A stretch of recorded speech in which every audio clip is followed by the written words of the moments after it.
What's up YouTube, capital G here. Dang, ain't this a B? I just talked about this card, yesterday, and it's only been revealed for, I believe, like 48 hours, and these OCG players, man, their brains are just, they're next level. These guys ain't got no chill. They have already come up with FTKs. I am talking one card FTKs in the OCG format where if you actually go first, you automatically win the duel as long as your opponent doesn't have any hand traps or they don't have the specific card to actually counter you. This is utterly ridiculous, and obviously I said my piece about slash draw. I looked at the card and I was like, look man, ain't no way to use this card practically. I don't want to see this in Lightsworn or no table 500 Infernoids or anything like that. Basically the only way to use this is kind of to play it in a cheese FTK OTK deck. Now I did think, and I said it in the video, I was like, well, how is that even going to work? Because your opponent has to have a card on the field to activate this card, and that actually ends up being true.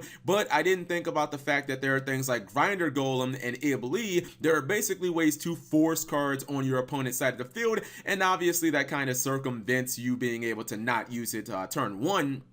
The other thing about this card where I was like, how is anybody going to FTK, is the fact that you have to get it on top of your deck if you're going to FTK. Like, you have to have two copies, and you got to basically put one copy on top of your deck to kind of guarantee it. Otherwise, you're kind of risking the chance. But people play things like Cyber Valley. People play things like Sylvan Charity. It's really weird. These OCG players will run so many bad cards as long as they can FTK. You see that this one obviously is for the OCG format. You saw Denlong there. Denlong is one of those cards that I swear to goodness, man, just nothing good. I said it like as soon as Denlong was revealed. I was like, that card is kind of broken. I don't care if Yang Zing suck or not. Denlong is obviously just kind of an OP card in itself, and you know, you guys know my opinion on Nightmares if you watched this channel for some time. I feel like Nightmares as a whole were a mistake. He's gonna go ahead, he's going to stack his deck with that slash draw. He ends up nuking the board and doing 10,000 damage to his opponent. It's actually pretty disgusting. Let me go ahead and exit out of this one and show you guys the other one. Yes, there are actually two versions of this FTK that are known about, and the thing about it is, I know there are going to be a lot of people that are going to say, oh Cap G, but this doesn't work in the TCG. Let me turn the volume down right quick. That is true as of right now, but the thing is, Yu-Gi-Oh has so, and this is why I constantly say that Yu-Gi-Oh kind of has an unfixable FTK problem.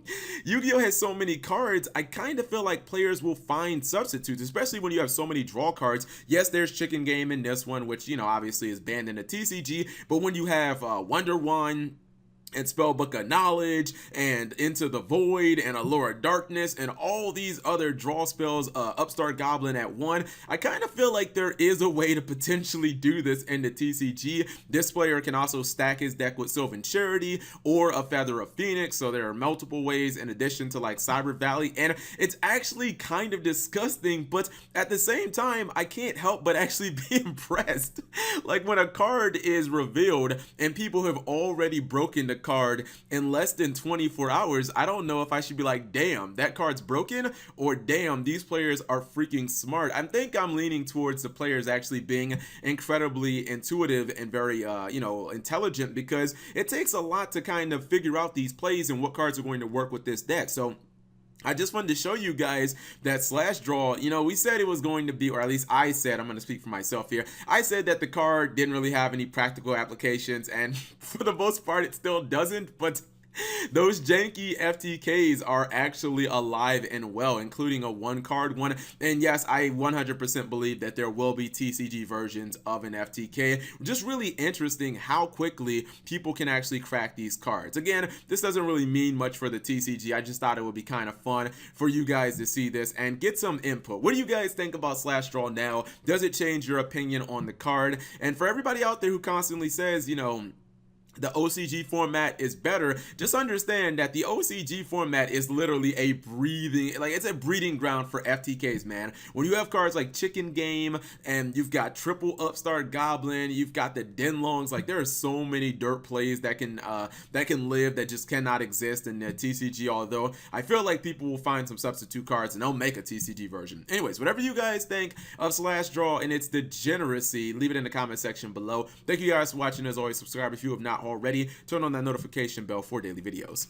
Also, gotta pay respect. Shout outs to Sun on Twitter, and I don't know how to pronounce this because I can't read Japanese, but shout outs to these guys for making these kind of crazy plays, even if they didn't make them, for sharing them with the community, because we need more degeneracy. Hopefully Konami banhammers this card. Kappa.